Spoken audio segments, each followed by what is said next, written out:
Salve, salve galera! Sejam todos bem-vindos ao canal.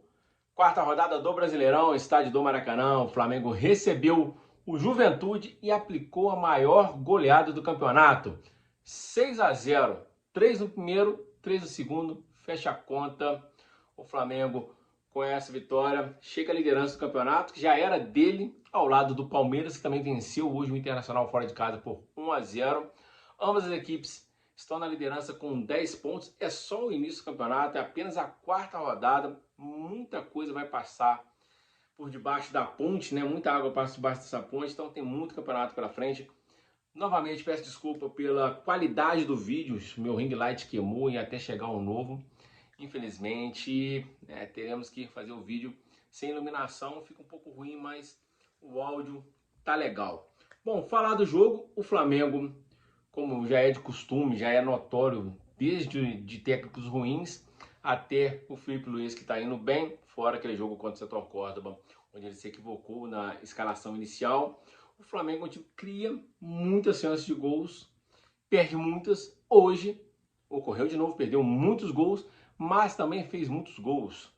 6-0 é muito gol, mas poderia ter sido muito mais se o time tivesse tido um pouco mais de precisão no arremate ao gol, ou um pouco menos preciosismo, né? Chutar mais em gol, porque o adversário muito frágil, diga-se de passagem, o adversário que deixou o Flamengo jogar inteiramente tranquilo. O meio campo do Flamengo era, como se diz na gíria, um latifúndio de tão vazio que estava a marcação do Juventude, uma marcação frouxa, sem aproximação, e o meio campo do Flamengo vinha tocando a bola desde o zagueiro até a intermediária, girando a bola para um lado para o outro, toda hora chance de gol, toda hora chances criadas. O Flamengo abriu o placar já no início do jogo, no comecinho. O Flamengo abre o placar com Pulga, cobrando escanteio do Arrascaeta.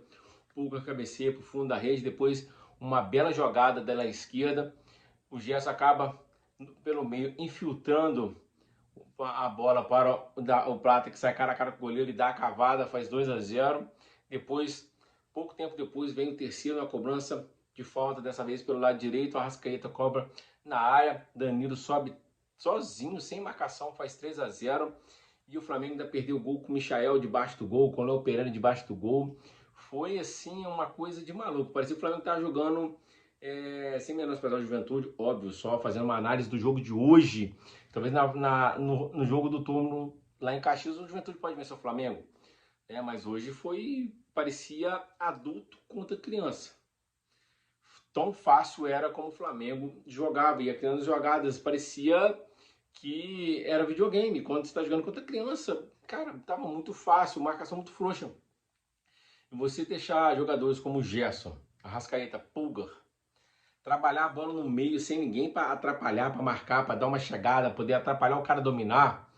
Você vê jogadores como o Michael e o Prata, que são rápidos, toda hora se infiltrando pelas beiradas. Ainda o apoio dos laterais, tanto o Wesley na direita como o Alexandre na esquerda.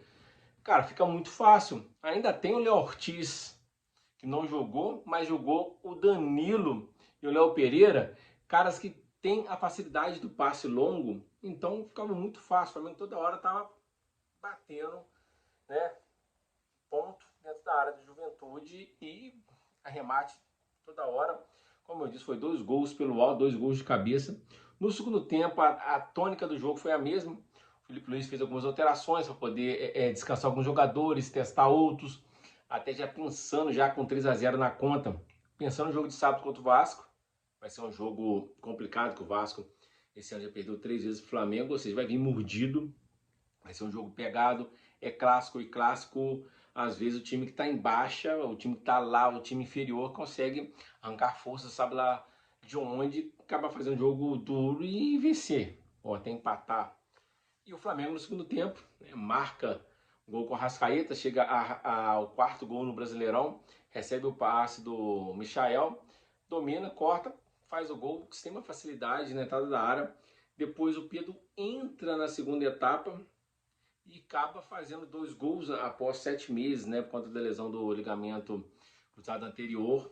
Faz o gol de cabeça e depois faz uma bela jogada pela direita, sofre o pênalti, bate mal, bate no meio, o goleiro defende e a bola sobra para ele mesmo, Pedro. acaba indo de carrinho fazendo o sexto gol do Flamengo, fechando a conta.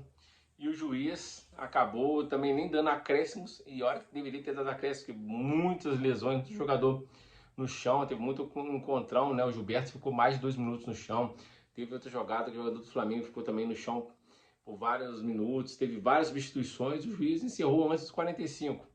No mínimo, ele tinha que ter dado uns 7, 8 minutos. E isso acarretaria, talvez no sétimo até o oitavo gol do Flamengo. Ele acabou optando por encerrar o jogo. O Flamengo vence por 6-0. Como eu disse, o adversário é muito frágil, né? Talvez por esse jogo, mas o que o Flamengo encontrou de facilidade contra o Grêmio no domingo passado na Arena do Grêmio, hoje foi, tipo assim, 3, 4 vezes mais fácil. Quando eu digo mais fácil, não é o jogo ser mais fácil, é a marcação ser mais frouxa, o time adversário ser um time meio blasé, meio, sabe, não conseguindo achar a marcação. Óbvio, o mérito do Flamengo de conseguir tocar a bola para um lado para o outro e envolver o adversário, mas um adversário que vai para o jogo bem fechado, bem organizado, não toma esse monte de gol. E o Juventude foi totalmente desorganizado, tentou. Quando o Juventude acordou para o jogo, já estava 3-0, então fica muito difícil. O Juventude poderia ter fechado a casinha, não fechou, e o Flamengo empilhou o gol, empilhou chances perdidas. Né? O Flamengo foi a campo com um time novamente mexido, o Felipe Luiz não repete uma escalação. Hoje até entendo algumas mudanças, né? Mas ele levou a campo um time muito bom, ao meu ver. Só de Juninho não jogar, para mim já é uma vantagem, mesmo porque hoje a gente tinha um problema do Bruno Henrique. O Bruno Henrique está envolvido com esquemas de apostas, né? Sendo investigado, então acabou ficando no banco. E o Felipe Luiz colocou o Prata de novo para ser aquele falso 9, né? Flutuando. Ele e o Michael foram na dupla de ataque. Vindo mais de trás, você tinha ali trabalhando a bola com extrema tranquilidade, o Arrascaeta, né? Ao lado também do Pulga, que além do gol fez uma excelente partida. Você tinha um Alan que está voltando a jogar futebol, né? Que jogava no Atlético muito bem. Então o time funcionou, né? Funcionou. E depois o Pedro entrou muito bem, né? O Pedro é um caso a ser estudado, né? Voltou com um tempo recorde já com poucos minutos em campo e já marca 2 gols, né? Um de cabeça, um de pênalti, o gol de cabeça muito bonito. O de pênalti ele bateu mal. Pedro não é um bom batedor de pênalti e acabou completando no rebote. Né? Mas o que vale do pênalti foi a jogada que ele fez e acabou sofrendo pênalti. O Arrascaeta, mais um gol no Brasileirão, o 4º gol.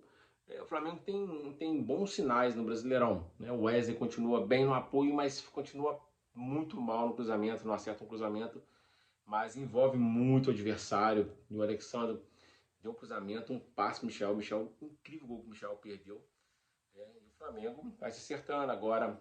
Tem o jogo contra o Vasco, o jogo de outro tipo de mobilização. O adversário vai vir, o Carille vai montar um time mais coeso. Duvido que o meio-campo do Flamengo vai ter esse espaço para trabalhar a bola como teve com o Juventude. Se acontecer de ter esse espaço, ficaria muito surpreso do Vasco dar esse espaço. Então, se o Vasco ter espaço, vai ser igual ano passado quando levou 6. Foi 6-1 ano passado em cima do Vasco. Não acredito que vai ser fácil assim, não. E tem tudo para ser um bom jogo, né? O Flamengo tem que mesmo abrir essa gordura, porque daqui a pouco vem lesão e a peça de reposição não dá certo, igual hoje Cebolinha entrou e de novo Cebolinha, tudo que tenta fazer erra. O Luiz Araújo entrou também, fez uma boa partida? Não, fez uma partida na média. Mas o banco do Flamengo, fora o Pedro fez 2 gols, os jogadores de ataque não foram tão bem, né? Nem o Luiz Araújo, nem o Cebolinha. E o Michel também tá mal. Fora o passe pro gol do Arrascaeta, e ele perdeu um gol incrível e tá precisando melhorar. O time tá bom, né? Salvo aquele jogo contra o Central Córdoba, onde o Felipe Luiz errou feio na escalação, né? O poupar jogadores e acabou sendo surpreendido, né? A famosa soberba, salto alto. O jogo de hoje dá bons sinais, mas o adversário é muito frágil, o adversário é fraquíssimo. O Juventude é muito fraco. Então isso meio que, né, a gente fala, pô, goleou, mas calma. Que tem adversário que vai dar esse espaço, vai dar esse bola pro Flamengo. É isso aí, um abraço, fique com Deus e tamo junto.